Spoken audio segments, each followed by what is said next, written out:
Most people think the goal is to avoid risk. That's not how rockets get built. That's not how you survive explosions, debt, and almost losing everything. Here are the 5 risk rules that kept me going when rockets failed, money ran out, and critics were sure SpaceX and Tesla were dead. I'll start with a short story. In 2008, SpaceX had failed 3 Falcon 1 launches in a row. No rocket reached orbit. We were almost out of money. At the same time, Tesla was also running out of cash.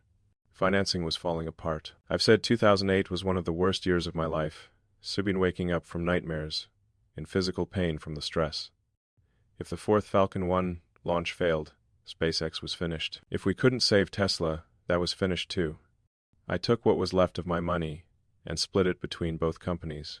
That was it. If it didn't work, I'd be broke, with 2 dead companies and a lot of people saying, "I told you so." The 4th Falcon 1 launch finally made it to orbit. A few months later, NASA gave SpaceX a $1.06 billion cargo contract that saved the company. So when people ask, how do you think about risk? They're not asking about theory. They're asking how I didn't quit when everything was blowing up in my face. The answer fits into 5 rules. Risk rule number 1. Take risks where the upside rewrites the game. If you are going to take serious risk that could break you 20, it should be on something that can completely change the board if it works. With SpaceX, the upside was not a small launch company. The upside was reusable rockets that make space dramatically cheaper and open up the path to Mars. With Tesla, the upside was not a cool electric sports car. The upside was pushing the entire auto industry toward electric vehicles and accelerating the world's move to sustainable energy. The downside was losing my money, my reputation, and years of work. The upside was changing how humanity moves, powers itself, and explores. That is not a 2 times or 3 times bet. That is a rewrite the game bet. Most people take big risks on small upside, short-term status, quick cash grabs, projects that could never really change their life if they work. That's bad math. If you're going to risk your time, health, and reputation, you should ask, if this works, does it change the game for me, my industry, or the world? If the answer is no, you don't deserve to blow yourself up for it. Risk rule number 2. Fail fast in public. Learn ruthlessly in private. SpaceX has had more public failures than almost any modern company. Falcon 1 failures, grasshopper tests. Falcon 9 landing attempts that ended in explosions. Starship test flights breaking apart in midair or on the pad. People love the explosion clips. They call them disasters. They say we're reckless.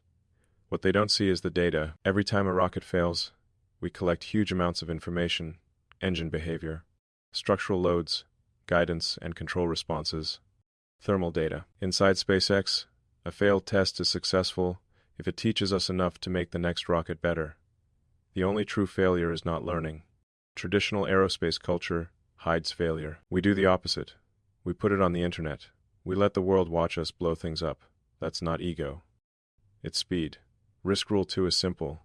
Redefine failure as R&D, not your identity. If you treat every mistake as proof that you are stupid, you will avoid hard things forever.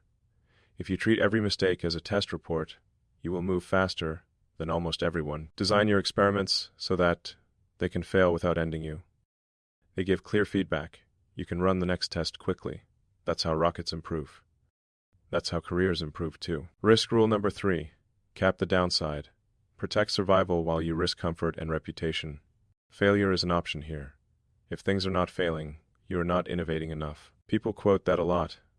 What they miss is the part where failure cannot be allowed to kill the whole mission. At SpaceX, we accept rocket failures in test campaigns, but we don't accept ignoring safety rules.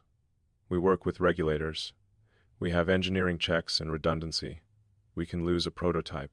We can't lose the entire company in one careless move. In 2008, I pushed very close to the edge. SpaceX, Tesla, and even I personally were near bankruptcy at the same time. Looking back, the stress was extreme. That's not a state you want to live in forever. So the rule is, be willing to risk your comfort. Be willing to risk your reputation. Be willing to risk looking stupid in public. But do not casually risk your basic survival, your family's ability to eat and live. Everything in one spin of the roulette wheel. For most people, That means, don't take on insane high-interest debt to fund a dream. Don't put your entire net worth into a single bet you barely understand. Don't quit your only source of income before you've tested anything. Cap the downside like an engineer. What's the worst realistic case here? Can I absorb it and try again? If the answer is no, adjust the bet until you can. Risk rule number 4. Use data and experiments, not vibes, to choose the next bet. Hope is not a strategy, neither is "this feels big." When we choose what to do next at SpaceX, it's not just based on excitement. We look at test results, failure reports, performance data, cost curves, physics. For example, reusable rockets were not just a cool idea. They were a response to the math. If you throw away a rocket after one use, space will stay insanely expensive. If you land and reuse it, costs can drop dramatically. That's data logic, not just a vibe. Same with Starship. If you want to send large payloads and humans to Mars, you need a fully reusable, super heavy rocket. No amount of feeling good changes that. Risk rule 4 in your life means run small experiments before big ones. Track what actually works, not just what feels nice. Let evidence adjust your direction. Instead of saying, "I think this business will work," say, "I ran 10 small tests, and 3 of them showed real demand." Instead of saying, "I want to switch careers because it seems exciting," say, "I shadowed people, took real projects, looked at salary and demand data, and I know what I'm walking into." Use your feelings to choose what problems you care about. Use data and experiments to choose how you attack them. Risk rule number 5. Collaborate with giants to share risk, not carry it alone. SpaceX did not survive because we were lone heroes.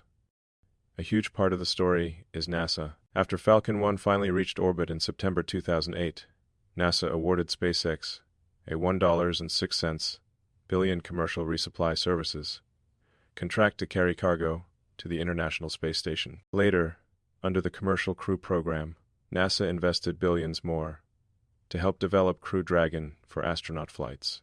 These partnerships did a few critical things. They gave us revenue when we desperately needed it. They validated that a government agency trusted our approach. They let us share risk. NASA brought experience and oversight.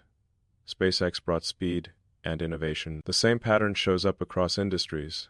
Working with strong partners can spread the financial risk, bring expertise you don't have, increase your chances of surviving early failures. Risk rule 5 for your life is, you don't have to carry every risk alone. Find mentors who've already done what you're trying to do. Companies or teams where your ambitious project fits their bigger strategy. Co-founders or partners who balance your gaps. This doesn't mean you should lean on everyone else and take no ownership. It means even the boldest bets can be structured with allies instead of isolation. SpaceX plus NASA is a good example. NASA's experience and funding, SpaceX's reusable rockets, and cost reduction. Shared upside, shared risk. If you can align your crazy idea with someone else's real need, your odds go way up. So let's put all 5 risk rules together. Rule 1. Take risks where the upside rewrites the game. Don't burn yourself out on small upside. Rule 2. Fail fast in public. Learn ruthlessly in private. Treat failure as R&D, not a verdict on your identity. Rule 3. Cap the downside. Risk comfort and ego, protect survival. Rule 4. Use data and experiments, not vibes, to choose your next bet. Let reality, not fantasy, guide your direction. Rule 5. Collaborate with giants to share risk. The right partners can save you when you're one failure away from the end. Explosions, debt, near bankruptcy, FOD. Those were not movie scenes. They were real. They hurt. These rules didn't stop the pain, but they kept me moving forward when stopping would have been the logical choice. You don't need rockets or billions to use them. You just need one life you don't want to waste. If you're going to take risk anyway, FIDI and you are, whether you admit it or not, FIDI, you might as well do it on purpose, with rules that keep you alive long enough to win.